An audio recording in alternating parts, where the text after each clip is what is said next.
The following video will discuss 3 short stories to illustrate points about contemporary internet-based horror. These 3 stories can be viewed as short films on the Frosted Minifears channel. Please check out Ability, Doorbell Ditch, and Hitchhiker's Object before continuing. With the influence of anime on the West, and the demand for English teachers in Japan, assistant language teacher positions have become a great in for American otakus looking to move to and integrate into Japanese society. And with this phenomenon, many video blogs have popped up on YouTube discussing life as an English speaker in Japan. Hidden in these blogs are accounts that seem to be hard to make heads or tails of as a Westerner. Humans are pattern-seeking animals. They try to model the world, and they do so by observing their surroundings to see what causes lead to what effects. We can call these models developed schemas. Schemas are subjective and flawed. They are imperfect, but they are required for survival. Thus we must put time, energy, and most important of all, trust into our schemas.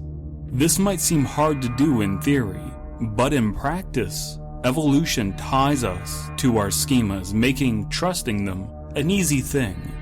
Our species is heavily penalized for questioning established schemas and doubting them. The subversion of a deeply held schema puts us into an off-kilter state, and it's there in just about any horror story, to one degree or another. Ability is a story that builds a schema in its reader's mind in real time and ends with the satisfaction that that schema made in the reader's mind is perfect. Ability injects a question into the reader's mind.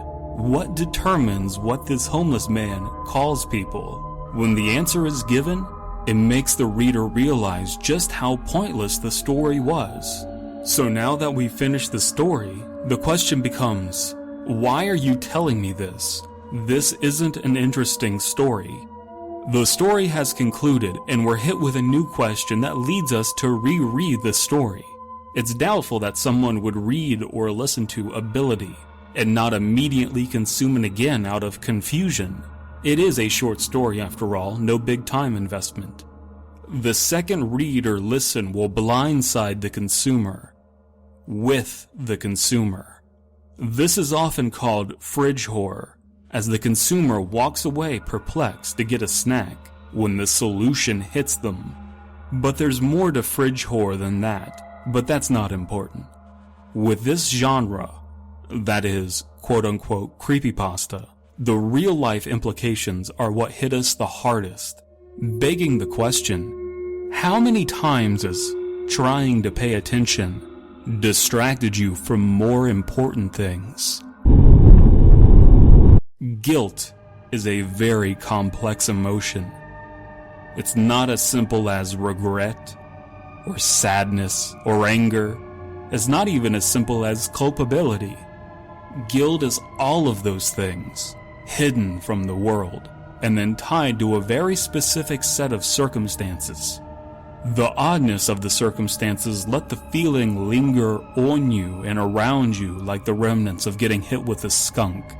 Even when the worst of the smell is gone, people look at you negatively without really knowing why they are doing so. With little subtle movements and speech patterns, you're still letting on that you still feel guilty, and everyone can smell that fear. For children, guilt is something that is required. It's a tool for modifying behavior. There's no way around it. But having a child misplace guilt will have lifelong effects on their worldview. It's a shame that it's such a common occurrence. At times, children make pacts with one another to do things that are wrong, knowing that they are wrong. A fear comes with that, but it's a very simple fear. The fear of parents, or of guardians, fear of punishment, fear of losing video games for a week. But what happens when that fear is blindsided by an adult fear? An adult fear that isn't completely understood by a child. where the gravity of guilt caused is something that children aren't equipped to handle. The what-ifs become a world too heavy for the arms of children to hold up. In the case of Doorbell Ditch, our narrator dealt with survivor's guilt as a child, and might even be dealing with it now. Survivor's guilt is a mental condition that occurs when a person perceives themselves to have done something wrong by surviving a traumatic event when others didn't. Murder is a difficult problem for anyone of any age. Difficult to be a part of, witness, understand, or try to solve. Difficult in every way. But now, we have a child witnessing the threshold of a murder, and that child can't be allowed to talk to the police about it. So our surviving child has to have the guilt of doing something he wasn't supposed to do, that is, Doorbell Ditch, tied irrationally to the death of a family and a friend. As Conrad Aiken and myself would put it, this is an obscure kind of trouble.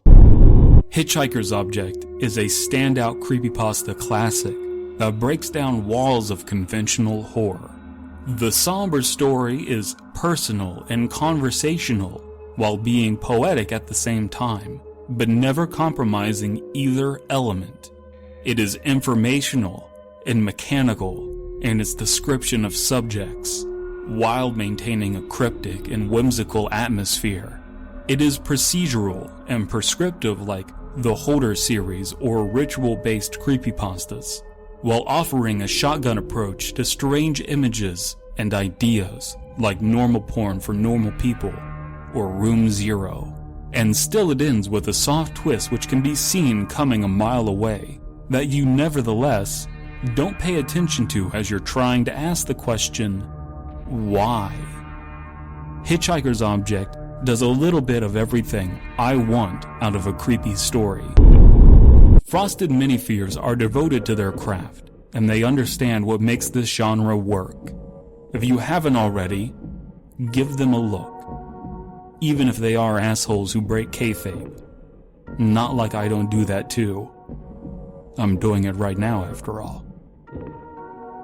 Now I enjoy the rest of this footage, but I've got nothing else to say on the matter, so I'll let this ride out. If you have something to contribute, please leave a comment. And if you want more content like this, consider subscribing.